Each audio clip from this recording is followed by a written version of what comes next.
Okay, good afternoon, good morning, good evening. Welcome everybody to our 170th Running Online Sports Economics Seminar. Just in case your microphone is not on mute, please do keep your microphone muted.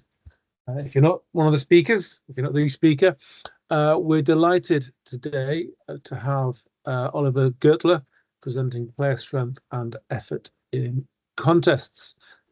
Oliver's happy to take questions as he goes along. We've got all the usual rules. If you do have a question, raise your hand or go ahead and ask your question of Oliver, and there'll also be plenty of time for Q&A at the end. The chat function on Teams, as many of you will be aware, doesn't often work all that well. But if you do want to be added to a WhatsApp group, which essentially acts as the chat for the Roses Talks, you're more than welcome to if you share with me your mobile phone number. No other reason to delay. Oliver even taking away his talk. So Oliver, please do take away your talk. Your talk, the floor is yours. Okay, yeah, thanks a lot for the invitation, for giving me the opportunity to present my paper in this workshop. It's a theoretical paper about contests. It's entitled Player Strength and Effort in Contests, and it's co-authored with Thomas Giebe from Linnaeus University in Sweden, and Thomas is also here in the audience. Let me start with a definition of a contest or a tournament. So a contest or a tournament is defined as a situation in which players exert irreversible effort to win pre-specified prizes. And there is a large literature on contests. And one important reason is that there are really many economic interactions that can be modeled as a contest. And one example would be research competitions where players submit proposals, for instance, to receive funding, to receive a grant. Promotion decisions within firms can be modeled as a contest where workers exert effort to perform better than their colleagues, to be considered for promotion. College applications can also be modeled as a contest where for instance, people put in effort to craft their essays to be considered at their preferred institution.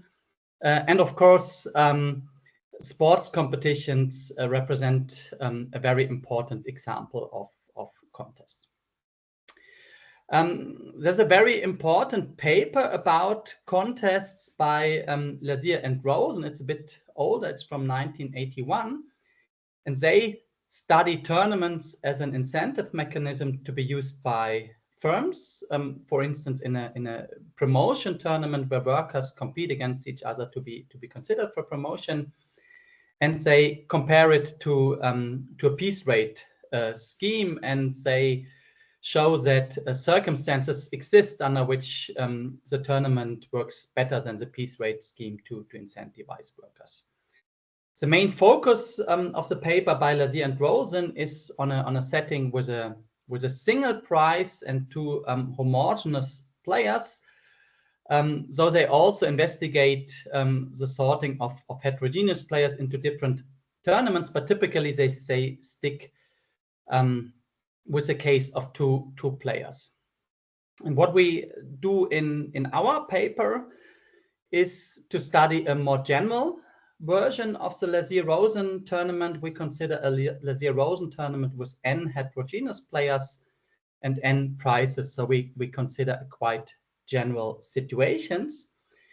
And our main goal, our main research question is to shed light on the circumstances under which stronger or weaker players exert larger efforts, and in particular to investigate how this depends on the price structure. And we believe that this research question is really relevant because there are situations in which contest designers want their strongest players to work particularly hard. And one example would be research, because in research, often only the winning project is executed. And therefore, it's very important for the designer of the contest that the strong players choose very high effort.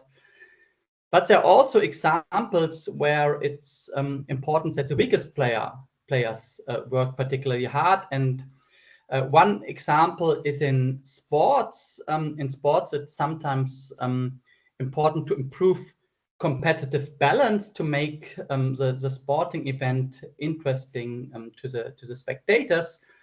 And to improve competitive balance, it might be important to incentivize the weaker players to work particularly hard. So we believe that there are both situations where it's important for the designer that the strong players exert high effort, but also situations where it's important that the weaker players exert high effort. This question has already been addressed in some contest papers, and the common result in almost all of the papers, say in 98% of the papers, is that stronger players always choose larger efforts than weaker players. And this result is due to the way in which player strength is modeled in most of the papers, and usually it is modeled via the effort cost function. So typically it's assumed that stronger players have lower marginal effort costs than weaker players, or equivalently that they have a higher valuation for the prize. And in this case, stronger players would always choose larger effort than weaker players. And we believe that this is not always intuitive. We think it's also intuitive that situations exist where strong players decide to reduce their effort because they are quite confident in their skills, and they may think that they are also likely to win even if they put in a small effort. And likewise, we believe that there are situations where weak players may be particularly motivated to work hard to win. And we want to take into account such situations. And therefore, we model player strengths in a different way. We assume that a player's output in the contest and a player's output in the contest determines the allocation of prizes. We assume that this is a function of effort and skill, and what we call skill is sometimes called noise in the literature. And we model heterogeneity via the player's skill distribution. So in our paper, player strength enters the output in the contest and is not modeled via the effort cost function.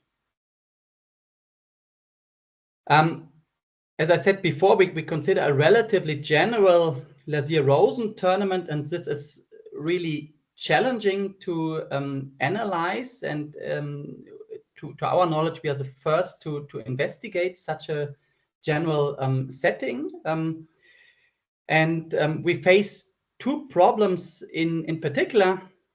On one hand, it's really difficult to use the player's optimality conditions to rank the player's efforts. And the reason is that the optimality conditions depend on a distribution, the Poisson binomial distribution, which is really hard to describe and hard to work with. But even if we could overcome this problem, we would still face the problem of how we can relate the conditions to player strengths.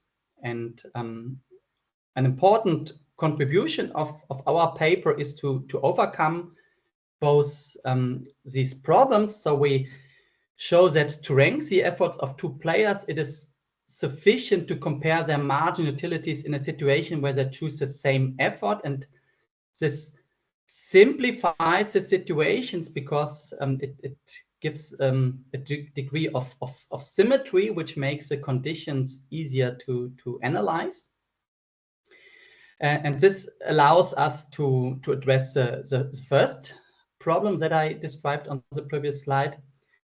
And regarding the second problem, we decompose the resulting condition into different terms, which depend on difference in the reversed hazard rates and the hazard rates of the players' skill distributions. And in this way, we can relate them to common definitions of player strengths, which, as skill is a random variable, means in our setting stochastic orders comparing the magnitude of random variables. But I will talk about this in a much more detail later on, and I will explain to you in detail how player strength is modeled in our paper.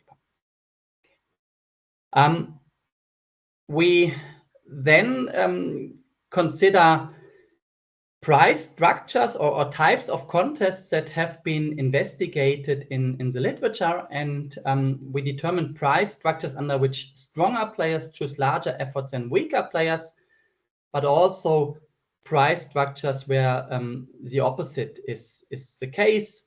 And for instance, we show that stronger players always choose larger efforts than weaker players in winner-takes-all contests. And a winner-takes-all contest is just a contest with a single prize for the best contestant, whereas all the other players get 0. And we also show that there are contests or prize structures where weaker players exert larger efforts than stronger players.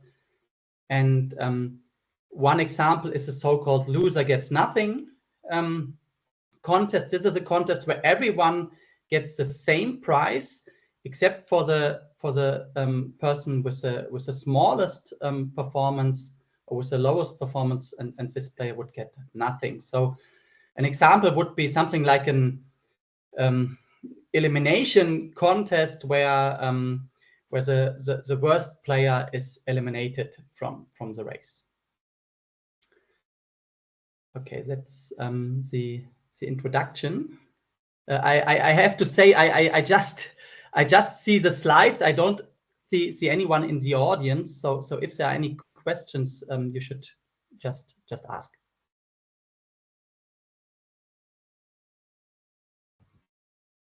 Okay. Oliver, just Yeah. to hold you up there, Thomas has a question. Yeah. Yes, very short, Oliver. So is it the case that the weaker players also get better outcomes if they exert more effort, or is it also the case that in these price structures the weaker players can end potentially above the stronger players because of the effort that they choose, or is this never the case? So there are countervailing effects. So the stronger players have the larger skill variable, but the weaker players choose larger effort. Given that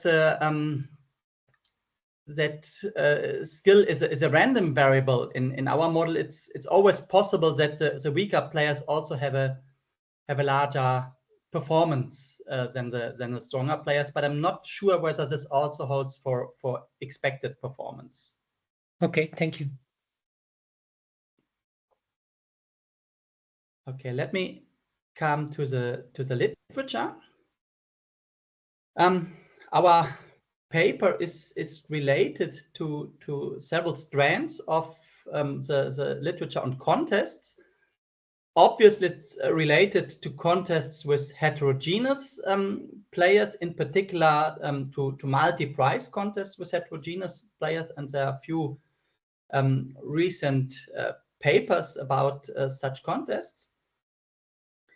Then I mentioned before that most of the papers in the contest literature model player strength via the effort cost function, but there are also a few papers which model player strengths via the output function in the contest. And Bastani et al. is another paper that is co-authored by Thomas Riebe and me. This was published in Games and Economic Behavior. And this paper by Bastani and Thomas and me is similar to the current one, except that in this paper we consider only two-player contests with a single prize. But in this sense, the paper I'm going to talk about today is a generalization of this other paper of ours. Then there is a really large literature about so-called talog contests or ratio form contests. And in a talog contest, or in the simplest talog contest, a player's winning probability is given by the player's effort divided by the total effort of all players. And this type of contest has been introduced to the literature by talog. That's why it's called the talog contest. And there are some papers which have shown that the talog contest represents a special case of the contest by Lazier and Rosen, if one assumes specific distributions. And therefore, the talog contest is also a special case of the contest we are considering in our paper. And that's why our paper is also related to some models about the talog contest. And finally, an important result of our model is that we show that weaker players sometimes choose larger efforts than stronger players. And as I said, most papers have shown the opposite, that stronger players always choose larger effort, but there are a few papers that show that it's sometimes possible that weaker players choose larger effort. And yeah, I mentioned three important papers on this slide by Konrad Seel and René Kierkegaard. Okay, I start with the model description, and this is really a standard Lazier-Rosen tournament or contest model. We consider a contest with n greater two risk-neutral players. So we exclude the case of two players. This has been studied in our other paper. So we assume that there are at least three players. And these players compete for n prizes that are ordered in this way. So W1 is the largest prize, W2 is the second largest prize, and so on. And we assume that at least one of the inequalities is strict. So at least two of the prizes are different from each other. All players simultaneously choose effort. Effort is denoted by EI. So this is player I's effort. And effort is costly. And the cost of effort is described by a standard strictly increasing and strictly convex function. And we call this C of EI. And this is also a standard assumption in these contest models. The skill of player I is denoted by theta I. The theta I is a random variable, and we denote the realization by this lowercase theta I. And we introduce an assumption, or we use an assumption that is called symmetric uncertainty, and this is also adopted in many models, for instance, in the career concerns literature. And this means that the realization of this random variable is not known to any of the players, but the distribution is commonly known to everyone. So everyone knows the distribution of each of the theta I, but none of the players knows the realization, not even the considered player, him or herself. And we denote the CDF by F theta I and the PDF by this lowercase f.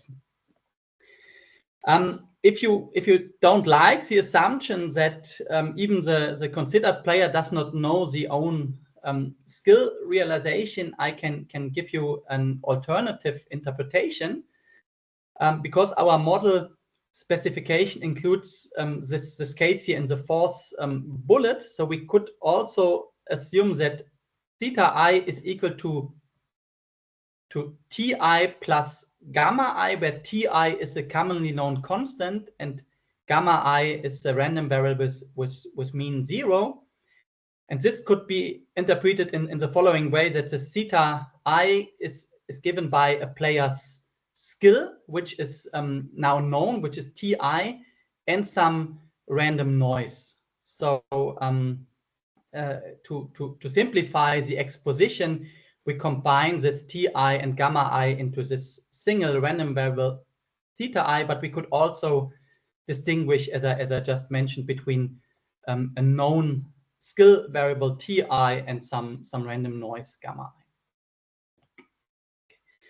A player's output is just given by the sum of effort and skill, and prices are allocated according to the ranking of outputs, which means the player with the highest output gets the first prize, the player with the second highest output gets the second prize, and so on. We use a first order approach, which means that we calculate or characterize the equilibrium efforts by the first order conditions to the player's maximization problem. And we impose assumptions that ensure that this first order approach is valid, but I'm not going into the details here. But I will later show you the corresponding first order condition. And we denote the player's expected payoff by ui of E. This bold E is the vector of efforts. And the expected payoff is just equal to the expected price minus the cost of effort. So this first term here is just the expected price. Pij is player i's probability of receiving price j. And that's why this sum describes the expected price. And from this expected price, we subtract the cost of effort. And I need one additional definition to simplify the notation, to simplify the exposition. And this is this probability here in the last bullet. So we define for a given effort of player I, a given skill of player I, and given efforts of the other players, but unknown skill realizations by PAIM, the probability that M of the players from the set A perform better than I. And this probability will be used in the equilibrium characterization, and this will be used to determine a player's probability of receiving a certain prize. Okay, that's the model description. As I said, so this is relatively standard. And now I talk about the equilibrium characterization. At this point, I've not yet talked about player strengths, about how we define player strengths. I will do this later after I have characterized the equilibrium. First, I mentioned this before. We use a first order approach, which means that the equilibrium is characterized by the player's first order conditions to their maximization problems. And here you see the corresponding first order condition for player I. And this is a really standard first order condition. This simply tells us that player I chooses effort such as to equate the marginal return from exerting efforts. This is the first term, and the marginal cost, which is the second term. And the marginal return from exerting effort is given by the weighted sum of the marginal effects of effort on the probability of ending up in a certain rank, where the weights correspond to the respective prices. So this expression in parentheses is what I call the marginal winning probability. This is the change in the probability of receiving price J when the player marginally increases effort. And we have this probability here that I just defined on the previous slide. This is Pij minus 1 I complement. This is a probability that j minus 1 of the other players perform better than I. And if j minus 1 of the other players perform better than I, player I ends up in position J and receives prize Wj. Okay. So this is, as I said, also a relatively standard first order condition. But now we run into problems. And here you see the first problem that we encounter. This probability that I just mentioned, that j minus 1 of the other players perform better than me, this is determined from a Poisson binomial distribution. And this is a binomial distribution with different success probabilities. So where the success probability is not always the same. And the problem is that there is no simple formula for the probability mass function of the Poisson binomial distribution, except for some cases with a very small number of players. And therefore, we cannot really make use of this distribution in the first order condition. And that's why we cannot really compare the first order condition or to use the first order condition to compare the efforts of different players. And this is, as I mentioned in the introduction, our main goal. We want to rank the efforts of different players. And how do we overcome this problem? We show that to rank the equilibrium efforts of two players I and K, it is sufficient to compare their marginal utilities in a situation in which they choose the same effort. And this is what lemma 1 describes. So lemma 1 tells us if the marginal utility of player I exceeds the marginal utility of player K in a situation where I and K choose the same effort, and if the cost function is sufficiently convex, we assume that this is the case, then player I chooses larger efforts than player K. So as I said before, this lemma tells us to rank the efforts of two players, we need to compare their marginal utilities in a situation where they choose the same effort. And as I indicated before, this simplifies the situation for us because this makes the situation between I and K more symmetric.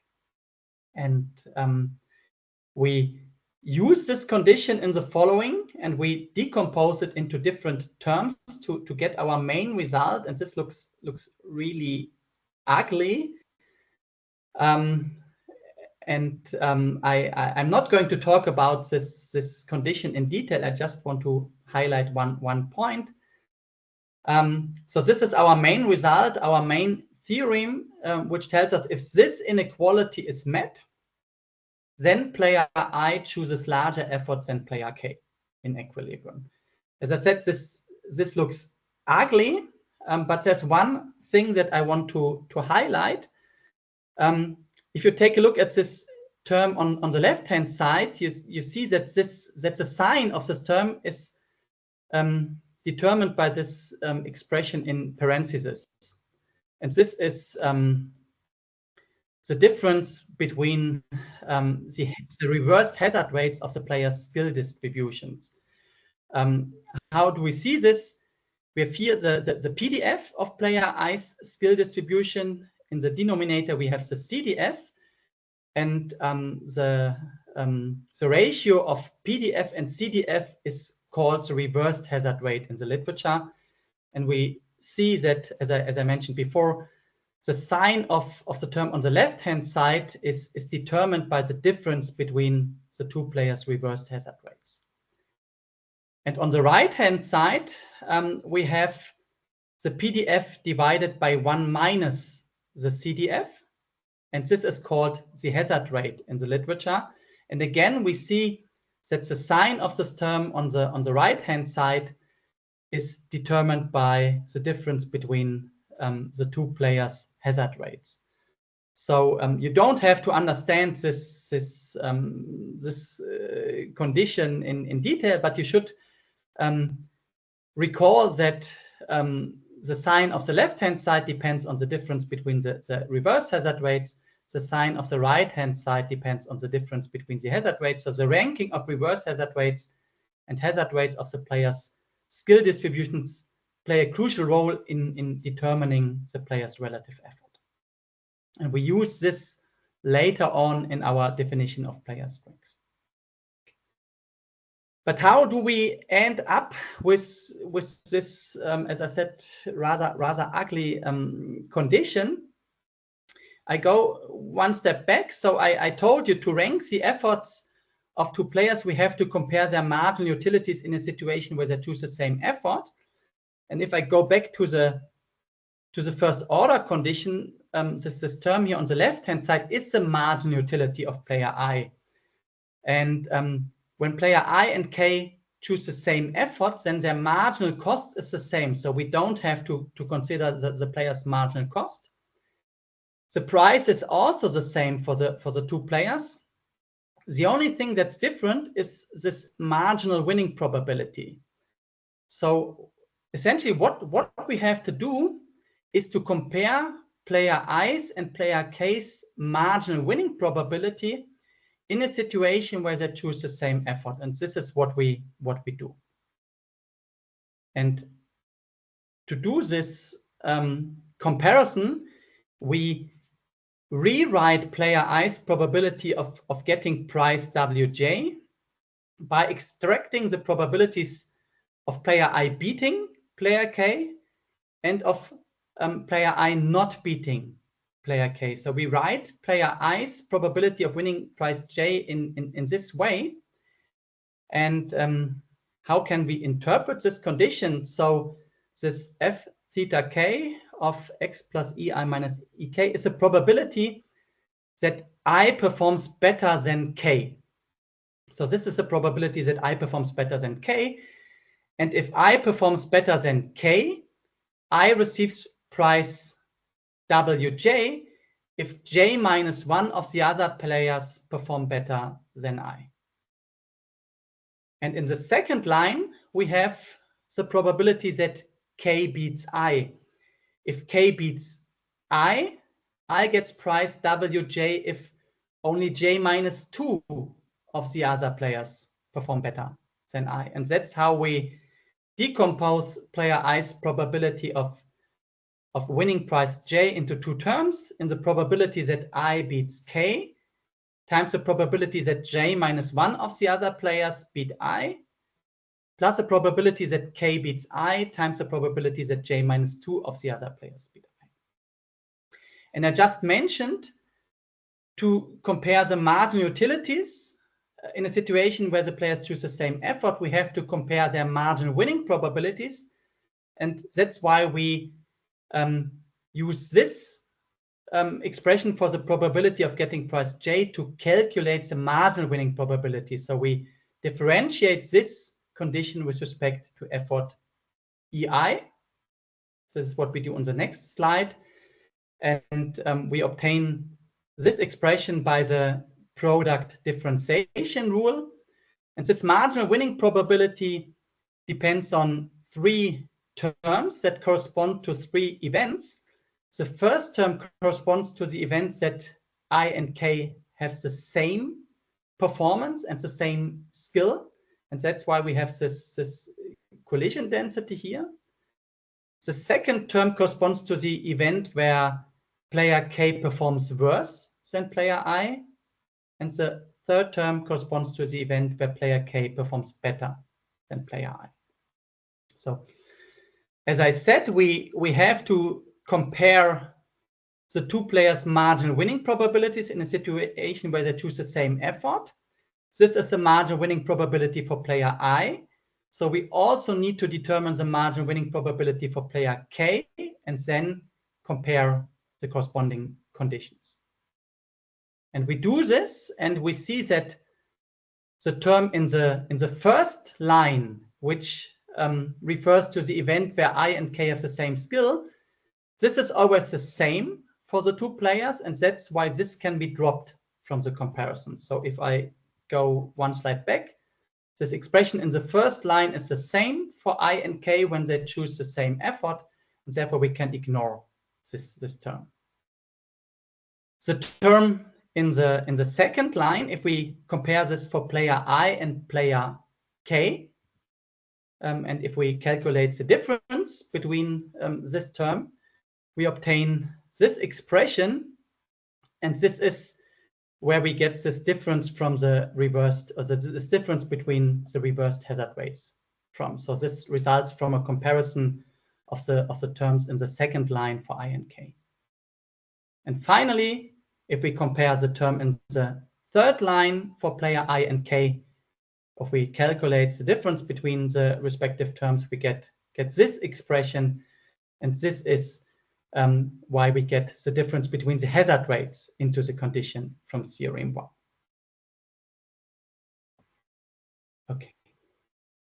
Okay, this is all I want to say about the equilibrium characterization, and now I use essentially this theorem 1 to address the main research question on whether stronger players exert larger efforts than weaker players, or whether this is the other way around, or when this is the other way around. And as I mentioned before, I've not said anything yet about player strengths. So the first thing I'm now going to do is to define player strengths. And recall from the model description that a player's skill is represented by this random variable theta I. So defining strengths requires us to compare the random variable of player I to the random variable of player k. And if I is stronger than k, then the distribution of player i's random variable must be in some way better than the distribution of player k's random variable. And how can we do this? So comparing these random variables requires us to use a stochastic order that compares the magnitude of random variables. So the stronger player has a larger random variable than the weaker player in a sense to be defined.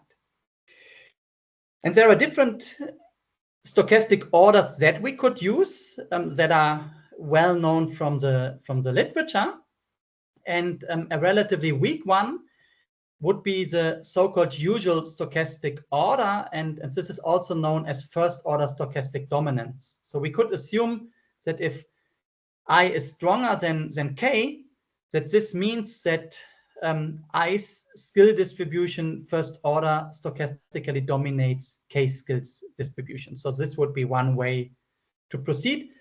And this is a relatively weak definition in the sense that this order is implied by other stochastic orders.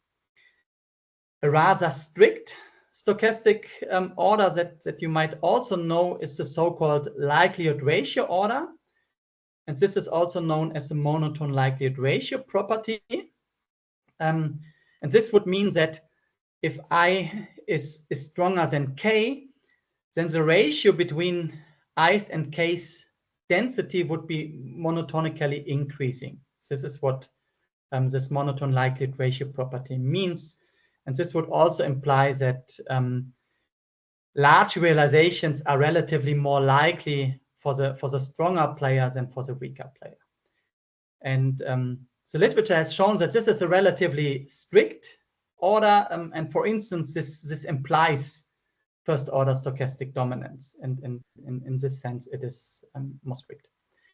And what we do also to connect this with our theorem 1, we use two orders that are in between these orders, in the sense that they are implied by the monotone likelihood ratio property, and in the sense that they imply first-order stochastic dominance. So our definition is stricter than assuming stochastic dominance, but it is less strict than assuming the monotone likelihood ratio property to hold.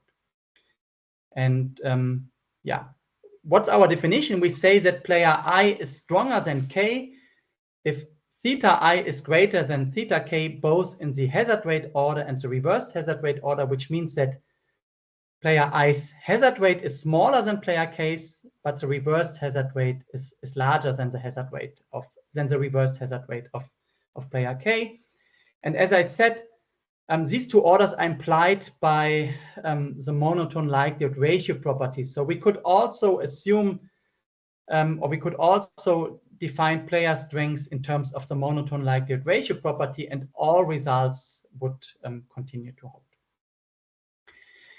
We assume that all players are heterogeneous, meaning that these inequalities are strict for some x.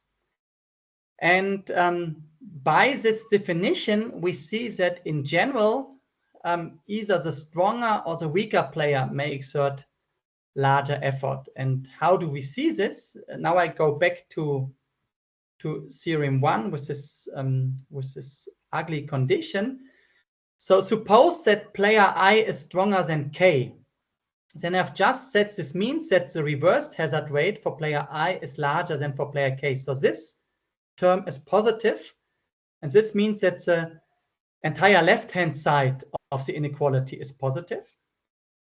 But at the same time, this means that player I has a smaller hazard rate than player K. So this term on the right-hand side of the inequality is also positive, which means that the entire right-hand side is positive as well. So both sides of the inequality have the same sign. So in principle, it's possible that the left-hand side is greater than the right-hand side, but also the opposite could be the case. So in general, both is possible that the stronger player chooses larger efforts than the weaker one, but it could also be the other way around.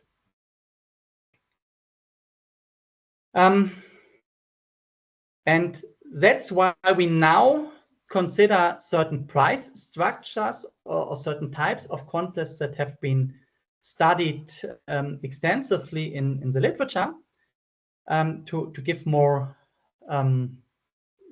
precise answers about which player chooses larger effort.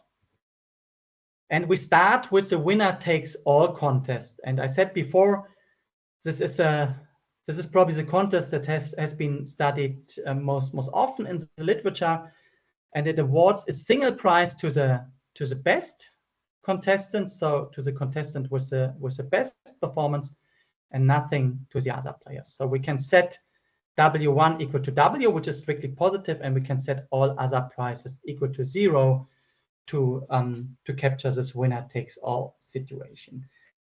And in this situation, the condition from theorem 1 is greatly simplified, and this condition results from theorem 1. And what we can note is that all terms relating to the hazard rates disappear, and we have only this one term relating to the reversed hazard rates still in the condition. And as stronger players, so if I is stronger than K, as stronger players have larger reversed hazard rates than weaker players, this is positive. So the condition is always fulfilled, and this tells us that stronger players always choose larger effort than weaker players. So in a winner takes all contest, if player I is stronger than K, then player I always chooses larger efforts than player K. The intuition is the following. When let me again go back to this theorem 1.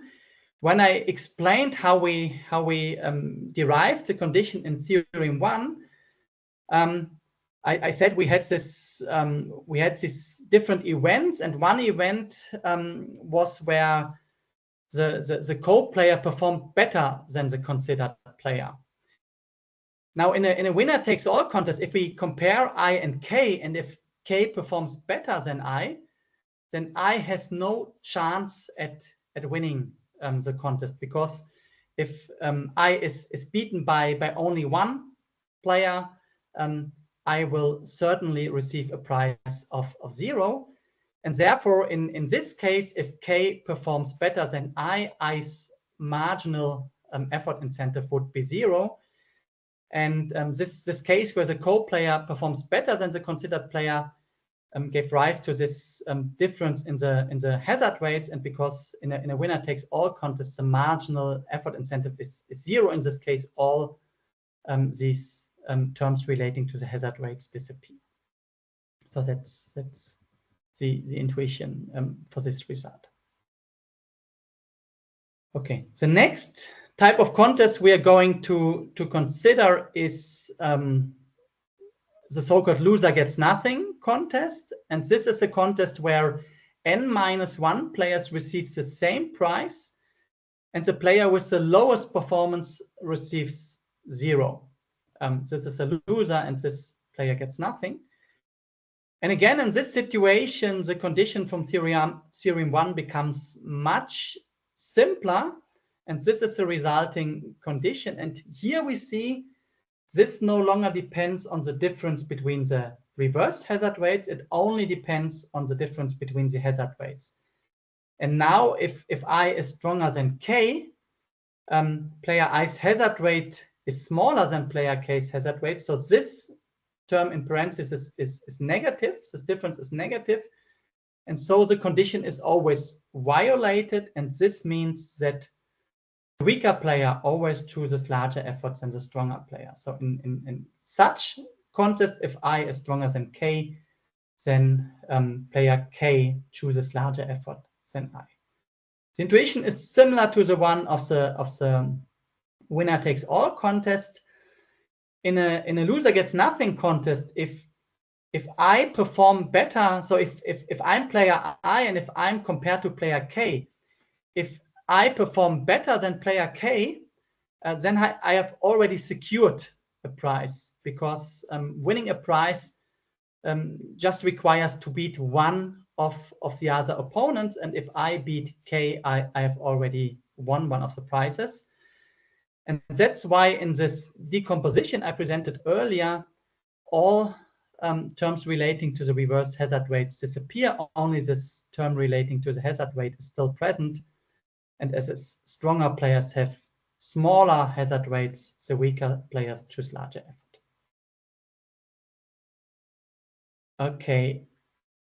Then we consider a contest in between these extremes. So we have a contest with m identical prizes, where m is at least 2, but at most n-2.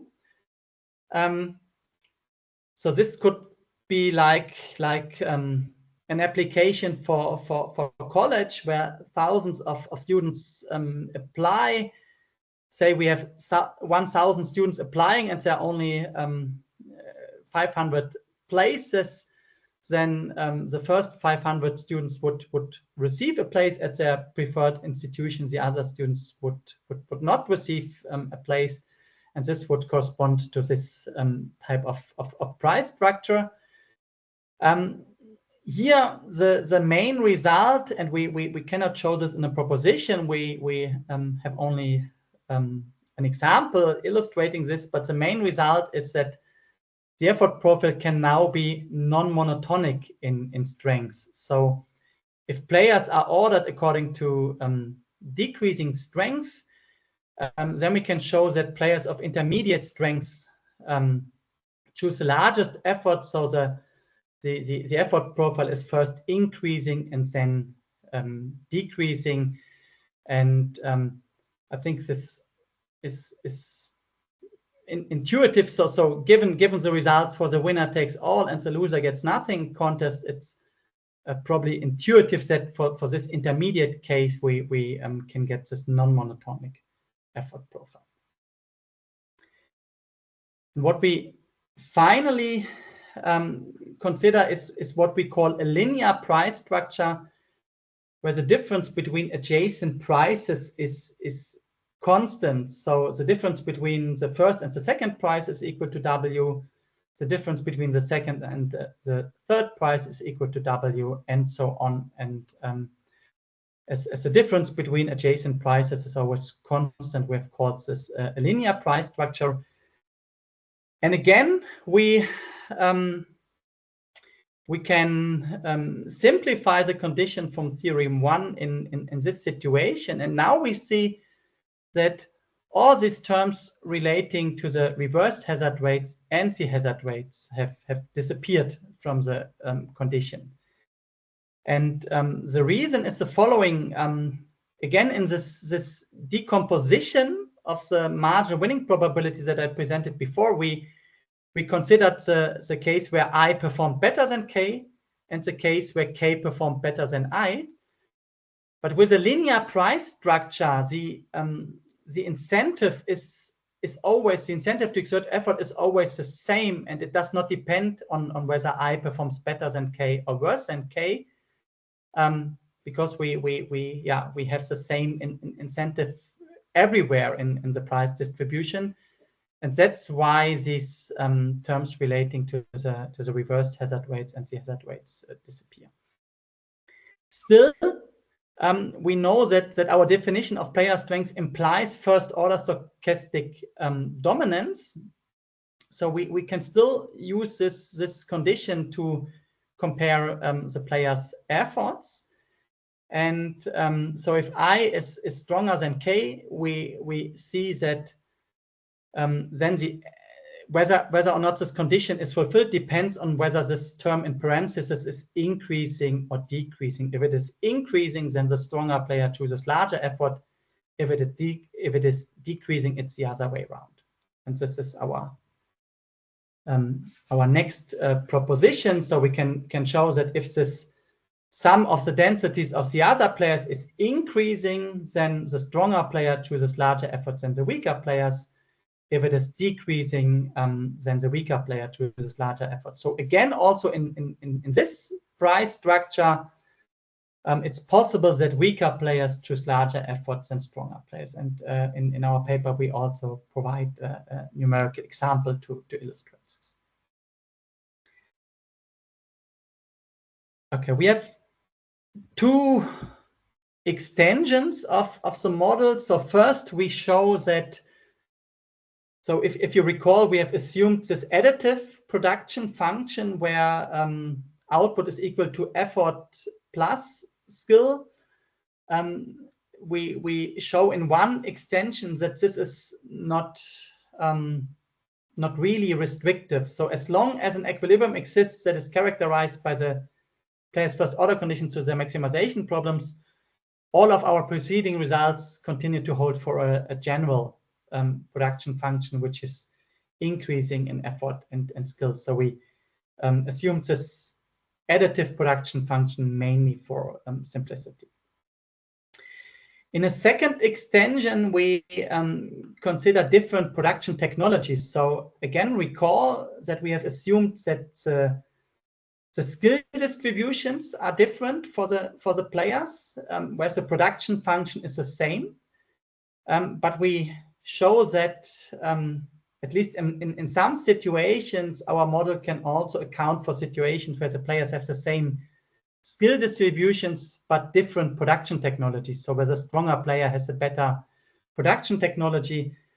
And this simply works by reinterpreting the variables. So if we have a situation where the skill distributions are the same for the players, but the production functions are different, we can sometimes reinterpret or redefine the variables so that the redefined model matches our model, and then again we can apply all of our previous results. Let me conclude. So we have studied multi-price contests with players of different strengths. We have derived a condition that allows us to rank the efforts of two players in a contest with a general price structure. We have shown that we can relate this condition to definitions of players' strengths, which in our setting means stochastic orders comparing the magnitude of random variables. And we have used the condition to compare players' efforts in 4 widely used contest formats. What we have not considered in our paper is a contest design problem. So the designer has not made any decision in our paper. But still, we believe that we can at least derive some implications from our results for a designer's choice of price structure. So, for instance, when the designer wishes to ensure that the strongest player choose the largest effort, then it's highly likely that a winner-takes-all contest is a good option, because a winner-takes-all contest ensures that the strongest players always choose the largest effort. So in a research contest, for instance, the winner-takes-all structure may be optimal. And in the opposite case, where the designer wishes the weaker players to choose larger effort, an attractive option maybe this loser gets nothing contest. And I had this sports example where I argued that in at least in some sports applications, competitive balance is an issue. The designer wishes to improve competitive balance, and one way to achieve competitive balance is to give the weaker players strong incentives to exert effort. And in such a situation, the designer may wish to use this loser gets nothing price structure. Okay, that's all. Thank you. Great. Thank you very much, Oliver. I am going to give you a Teams round of applause. There we go. Thank you. That was a really interesting talk. We don't often have theory talks in this sports economics series. Very often applied, and one of the reasons why I quite like to have a theory talk like this is that, as you've alluded to, sport is a setting in which these kinds of mechanisms are observed quite commonly. So it's great to have your talk. Thank you very much for that. We've got lots of time for Q&A, so if anybody has any questions that they want to put to Oliver, or indeed Thomas, who's here with us as well, please do go ahead.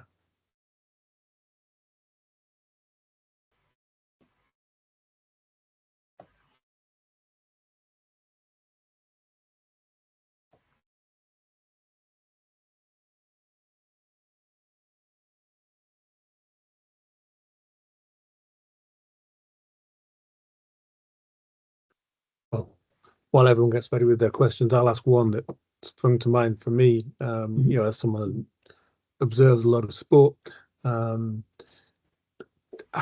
is probably just it's an unfair question, but how easily does this, obviously that the way you're talking about it is you're talking about individuals in competition, and obviously there are contexts when teams are performing in a competition, and I guess that happens in the workplace as well. I instinctively think about it in the sporting context, but do you think the kinds of ideas you've been thinking about readily extend into the team production setting? It's a good question. I think at least for some production functions, it's possible to transfer our results to a setting of a team contest. So when I presented the model description, I said that one could also write this skill variable as a sum of a known talent and a noise term.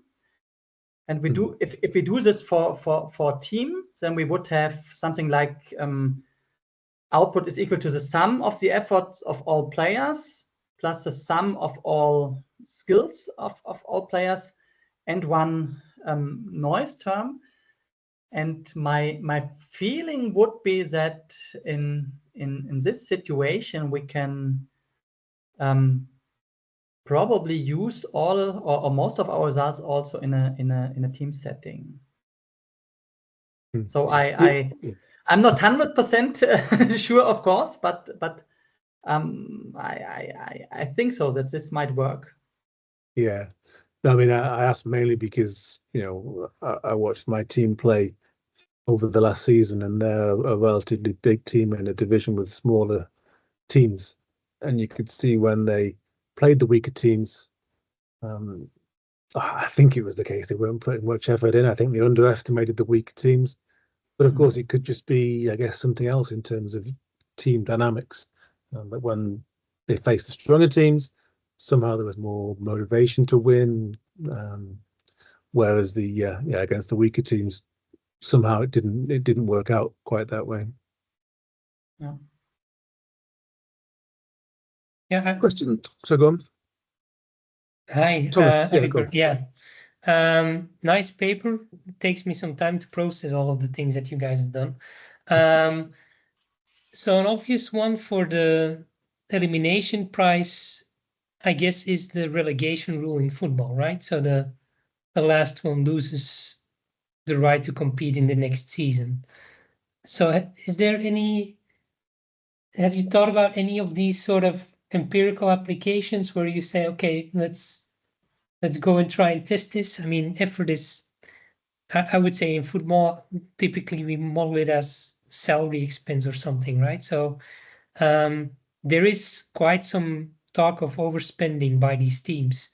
That might speak to your idea that these people are investing a lot of, well, the equivalent of effort being then money. Did you think about that at all? Or Stefan will love this, by the way. He loves relegation rules. So if you can give him any reason to argue for it, he'll be very happy. So we thought about applications. We also thought about this relegation, but then our idea was, no, this does not really fit to our model because the teams meet repeatedly, and we have this this one stage interaction in our model. But if you say, okay, effort is like money that I spend on my team, then because you spend this money at the beginning of the season, this could be a good application of our model. So one example that we had in mind was like in the NFL, when the teams go to summer camp and some players are eliminated from the roster. I think they start with 90 people in the roster, and they have to in the end there are only 55 spots on the roster, so they have to eliminate some players. So this was one example we had in mind, but this is also a good example. The very clear one that so there's one, I don't know how much you're into cycling, but there's one indoor cycling sort of racing that is exactly this. So they take laps, and every time the last rider drops out, and they take laps until there's one left standing. So that would be, and there is no other prize. So that is literally this. It's my feeling. Though then you would get repeated interaction, right? Because you choose effort every lap. So that wouldn't, you're saying that's a problem for this model. Yeah. I see. Could I add something? Yeah, go ahead. Yeah, it's not clear how to model a team. We are somewhere in between a single player and a team of players, because the coach is making decisions or is motivating. One other extreme way of seeing this is to see the team as a player, and you could also see the season as the contest, and say all of the investments I do over the season is my total effort. And depending on how you look at it, you can interpret it in different ways and apply the results.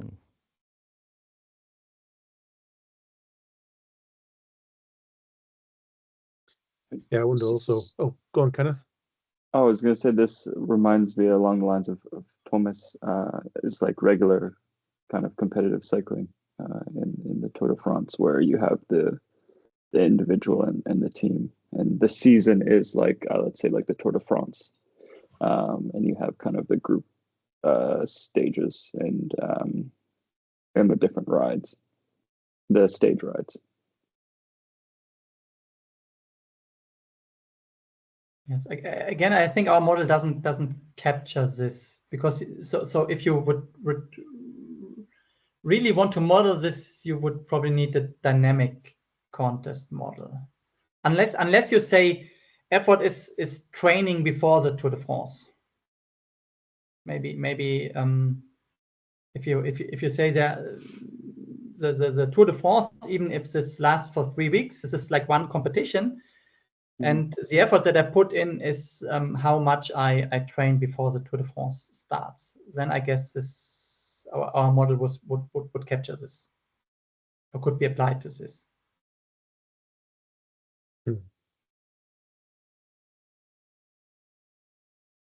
Yeah, I mean, I guess you've got lots of sports as potential applications, and I presume they've motivated you along the way. I mean, it strikes me when you're talking about not looking for a situation where it's a repeated interaction. To some extent, things like the Olympic Games represent that a little bit, where it only comes along every 4 years. Presumably in some sports, these people don't really meet each other, but the qualification to get there, then the rounds of the competition when you're there, there's the elimination aspect of that. And if you miss out this year, the competitive group at 4 years' time is very different. Maybe you're not able to be competitive in 4 years' time, because obviously it's a long time in the physical development of a human being.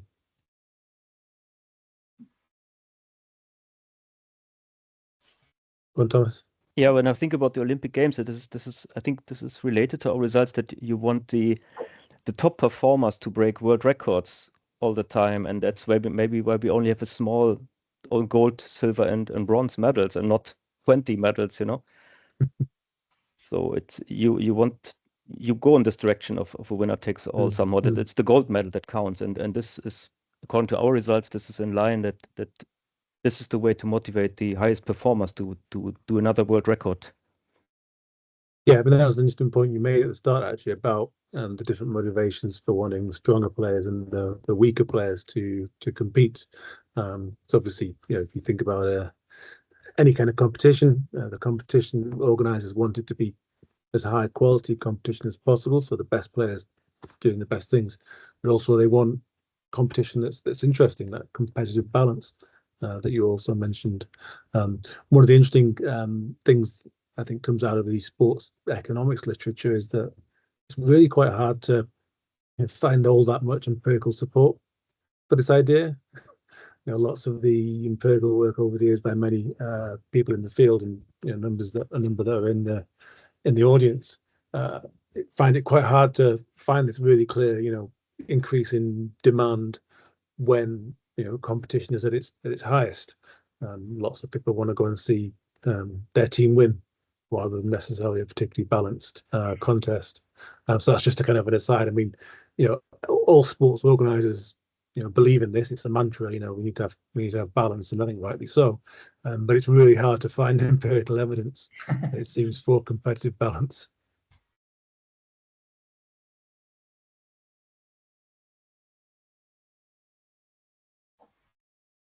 Any more questions and comments from the audience?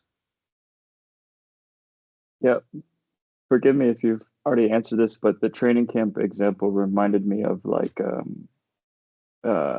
when players hold out so they purpose, like star players that are the strongest players are purposefully not participating or showing up to training camp, like overweight or out of shape. You also see this in professional basketball.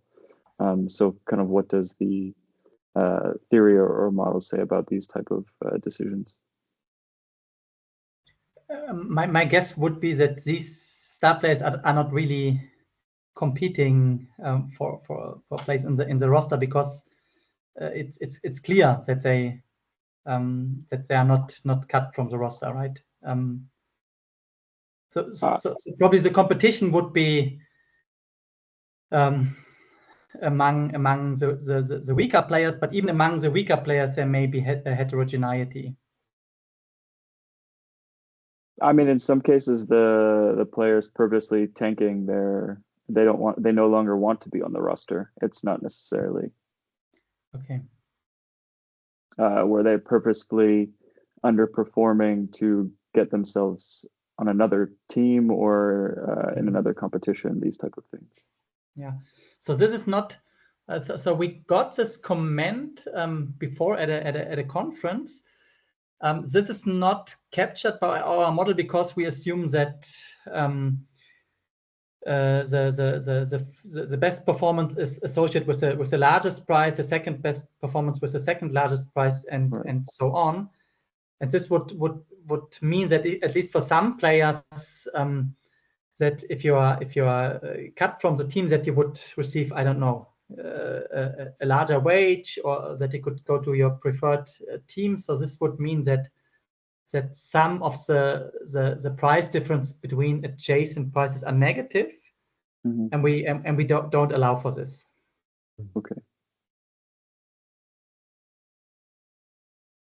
Thank you. Yeah, More we also assume questions and that prices are the same from the perspective of each player. So the first prize is evaluated in the same way by each player. It's like a purse, you know, like it's not, if you want to go on a different team, then the first prize has a different meaning for you than for other players. This is not captured. Yeah.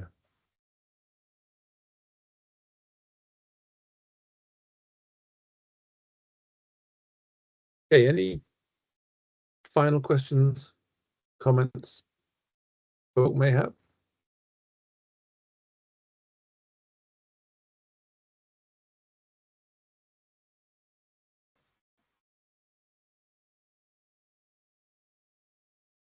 Okay, well, I hope the experience is useful for you both. Obviously, we didn't necessarily provide you with any particularly in-depth comments on the nature of your model, but hopefully some ideas about thinking about empirical contexts, motivational contexts, and so on. But thank you, Oliver. Thank you, Thomas, for a really interesting maybe paper. one comment. So if Yeah. even if after the talk someone has a good idea on how to test the model empirically or some applications, we would always be thankful for this, of course. Absolutely. And I'm assuming you're happy for your talk to go on YouTube, which is what I normally do. And so then folk may watch that and get back to you. Thomas, Yeah. was that unintentional? Yeah, sure. Yeah, so in which case we'll wrap up. So thank you, Oliver. Thank you, Thomas, for a really interesting talk. We are going to return next week when we've got Diana Furet and Zolst Havren from Hungary presenting cross-cultural management in professional football. What do cultural world models show in the labour market in football? So hope to see many of you there, and do wish you a fine weekend in the meantime. So thanks once again, everyone. See you all soon. Thanks again for inviting us. Thank you. Thank you very much. Cheers. Thank you, guys.